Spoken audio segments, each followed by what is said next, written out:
Incêndios em Portugal continental já mobilizam mais de 3.500 operacionais. Fogo em Aroca continua a preocupar as autoridades. Um tsunami atingiu partes da Rússia e do Japão após um terremoto de magnitude 8.8. Várias regiões russas tiveram de ser evacuadas. O primeiro-ministro britânico anunciou terça-feira que vai reconhecer o Estado da Palestina em setembro, caso Israel não termine com a situação terrível em Gaza. Governo dos Países Baixos proíbe a entrada de 2 ministros israelitas em território neerlandês. Convoca também de urgência embaixador de Israel no país.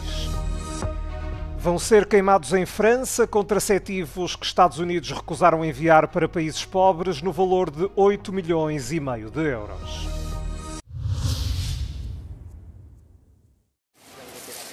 Mais 3.500 operacionais combatiam, na tarde desta terça-feira, os vários incêndios ainda em curso em Portugal. A situação mais preocupante registava-se em Aroca, onde a aldeia de Vila Viçosa teve de ser confinada para proteger bens e populações. A aldeia está confinada, os meios estão a fazer a proteção das habitações, mas sem preocupações ainda para as habitações. Mas, efetivamente, houve a necessidade de fazer o confinamento para salvaguardar as habitações.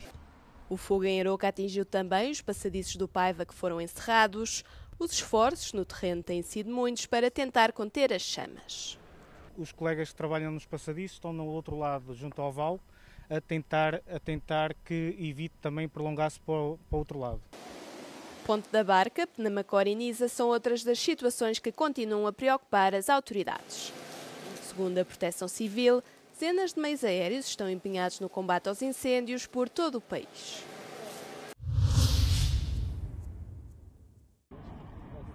Um tsunami atingiu partes das ilhas Kuril, na Rússia, e Hokkaido, no Japão, depois de um forte terremoto de magnitude 8.8 ter atingido a costa da Rússia na madrugada de quarta-feira. Foram registados vários danos e evacuações nas regiões russas mais próximas do epicentro do terremoto. Estão também em vigor alertas de tsunami para outras ilhas da região, bem como para o Alasca, o Havaí, o Equador e a costa oeste dos Estados Unidos. O Centro de Alerta de Tsunamis do Pacífico alertou para ondas de 1 a 3 metros. Muitos países e ilhas, incluindo o Havaí e o Japão, emitiram ordens de evacuação. A Nova Zelândia, as Filipinas e a costa ocidental do Canadá também estão em alerta. O epicentro do terremoto foi ao largo da costa da península de Kamchatka, no extremo leste da Rússia, tendo sido o mais forte a atingir a região desde a década de 1950.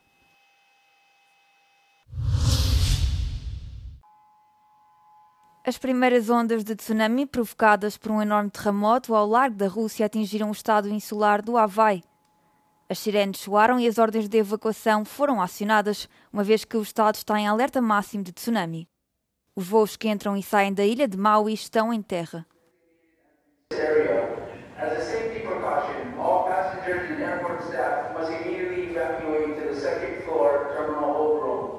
O terremoto de magnitude 8,8 ocorreu ao largo da costa do extremo oriente da Rússia.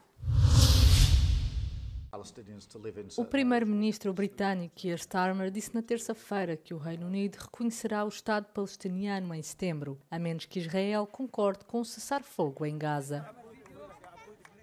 Starmer convocou os ministros para uma rara reunião de verão do Conselho de Ministros para discutir a situação na faixa de Gaza. This is the moment to act. So today, as part of this process towards peace, I can confirm the UK will recognise the State of Palestine by the United Nations General Assembly in September, unless the Israeli government takes substantive steps to end the appalling situation in Gaza.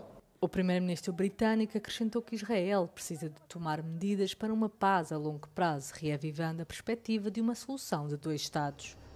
Por outro lado, Starmer recordou também que o Hamas deve libertar todos os reféns, assinar um cessar-fogo, desarmar-se e não desempenhar qualquer papel no governo de Gaza.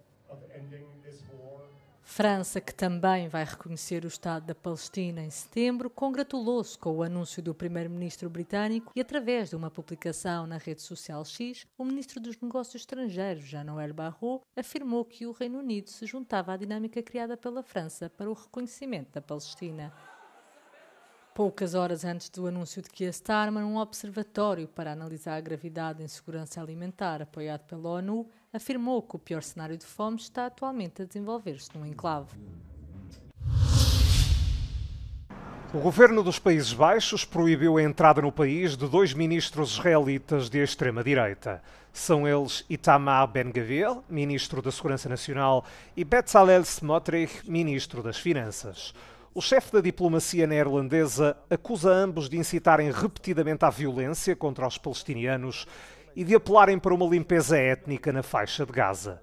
Ben-Gvir e Smotrich são parceiros essenciais da coligação que sustenta o executivo do primeiro-ministro israelita Benjamin Netanyahu. Apoiam a continuação da guerra em Gaza e o estabelecimento de mais colonatos judaicos na Cisjordânia. O governo dos Países Baixos vai também chamar o embaixador israelita no país para denunciar o que diz ser uma situação intolerável e indefensável no enclave palestiniano. A reunião servirá também para pedir ao representante de Israel que pressione Netanyahu a aliviar a atual crise humanitária. Segundo a maior autoridade mundial em crises alimentares, o pior cenário de fome está a acontecer neste momento em Gaza e prevê que, se não for tomada nenhuma medida, levará à morte generalizada.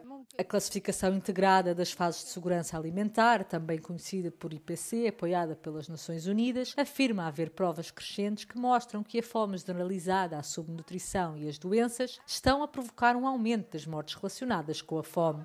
Sob pressão global após a divulgação de fotografias de crianças com magreza extrema em hospitais de Gaza, Israel anunciou no fim de semana pausas humanitárias diárias nos combates em algumas partes do enclave. Contudo, a ONU e os palestinianos no terreno disseram que estas medidas só trouxeram mudanças mínimas. O ministro dos Negócios Estrangeiros de Israel classificou as alegações de fome em Gaza como uma mentira e disse que a atenção dada ao tema é uma campanha distorcida de pressão internacional. A distorted campaign of international pressure against Israel. A declaração de uma situação de fome formal é rara e requer dados essenciais que o acesso e a circulação limitados em Gaza tornaram isso quase impossível. O IPC só declarou a fome algumas vezes, como foi o caso da Somália em 2011, no Sudão do Sul em 2017 e 2020 e em partes da região ocidental de Darfur, no Sudão, o ano passado. Separadamente, 2 grupos israelitas de defesa dos direitos humanos tornaram-se as primeiras organizações do género a acusar o governo israelita de cometer genocídio contra os palestinianos em Gaza.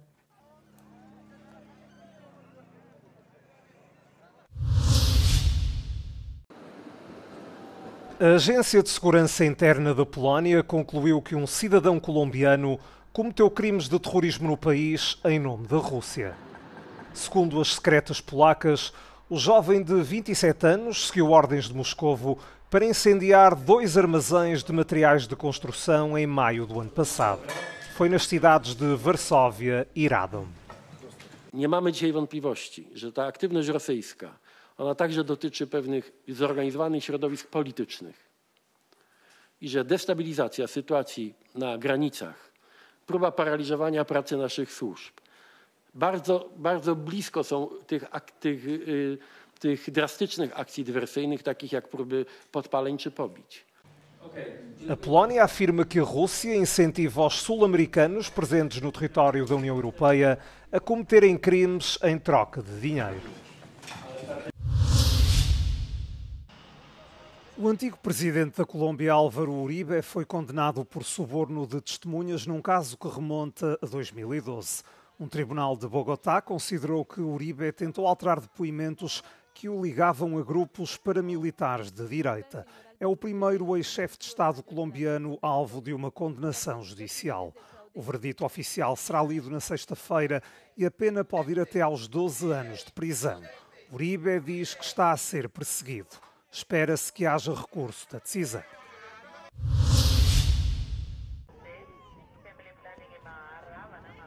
Os Estados Unidos mandaram destruir contraceptivos no valor de quase 10 milhões de dólares, cerca de 8 milhões e meio de euros. Destinavam-se a países pobres. O Departamento de Estado norte-americano confirmou a decisão que surge depois de Donald Trump ter congelado a ajuda externa no início deste ano. We are currently in the Belgian city of Hill, located in the province of Antwerp. Behind me is the warehouse that has been storing US-funded contraceptives for the past months. The warehouse is not accessible at the moment, but according to a US document from April, these supplies include over 50,000 intrauterine devices, almost 2 million doses of injectable contraceptives, and over 2 million packets of oral birth control. 2 senadores democratas apresentaram projetos de lei para impedir a incineração dos contraceptivos, mas acredita-se que não serão aprovados a tempo. Nações Unidas, governo belga e organizações não governamentais também tentaram sem sucesso salvar as reservas.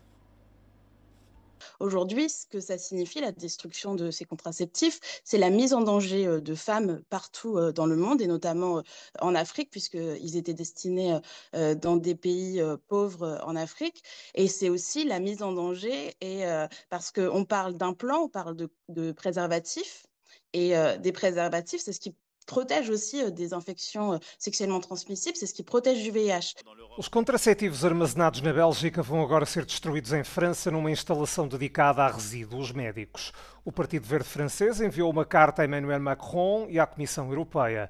Solicita que medeiem os esforços diplomáticos e convençam os Estados Unidos a suspenderem a destruição dos produtos. The Commission has told us that they have taken note of the concerns raised and that the EU remains strongly committed to promoting sexual and reproductive health and rights. The EU executive will also continue to monitor the situation closely to find the most effective solutions. Paula Soler, Euronews, Brussels.